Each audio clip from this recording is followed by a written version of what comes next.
ವರಮಹಾಲಕ್ಷ್ಮಿ ಹಬ್ಬದ ಹಿನ್ನೆಲೆಯಲ್ಲಿ ತುಮಕೂರು ಜಿಲ್ಲೆಯ ಕೊರಟಗೆರೆಯ ಗೊರವನಹಳ್ಳಿಯ ಮಹಾಲಕ್ಷ್ಮಿ ದೇವಸ್ಥಾನಕ್ಕೆ ಭಕ್ತ ಸಾಗರವೇ ಬಂದಿದೆ. ಬೆಳಗ್ಗೆ 6 ಗಂಟೆಯಿಂದಲೇ ದರ್ಶನಕ್ಕೆ ಅವಕಾಶ ಮಾಡಿಕೊಟ್ಟಿದ್ದರಿಂದ ಸರತಿ ಸಾಲಲ್ಲಿ ನಿಂತು ಭಕ್ತರು ದರ್ಶನ ಪಡಿತಾ ಇದ್ದಾರೆ.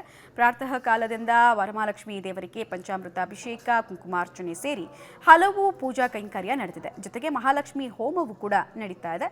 ಸಾಲು ಸಾಲು ಸರ್ಕಾರಿ ರಜೆ ಇರೋದ್ರಿಂದ ಮಹಿಳಾ ಭಕ್ತಾದಿಗಳ ಸಂಖ್ಯೆಯಲ್ಲಿ ಹೆಚ್ಚಳ ಕಂಡುಬಂದಿದೆ.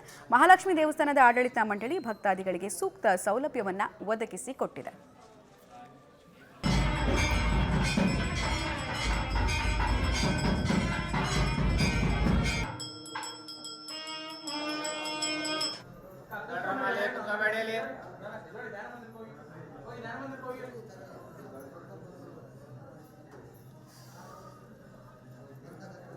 ವರಮಹಾಲಕ್ಷ್ಮಿ ಹಬ್ಬದ ಹಿನ್ನೆಲೆಯಲ್ಲಿ ಇವತ್ತು ಮಂಡ್ಯ ಜಿಲ್ಲೆಯ ಶ್ರೀರಂಗಪಟ್ಟಣದ ಚಾಮುಂಡೇಶ್ವರಿ ದೇವಿಗೆ ಧನಲಕ್ಷ್ಮಿ ನೋಟುಗಳ ಮೂಲಕ ವಿಶೇಷ ಅಲಂಕಾರ ಮಾಡಲಾಗಿದೆ.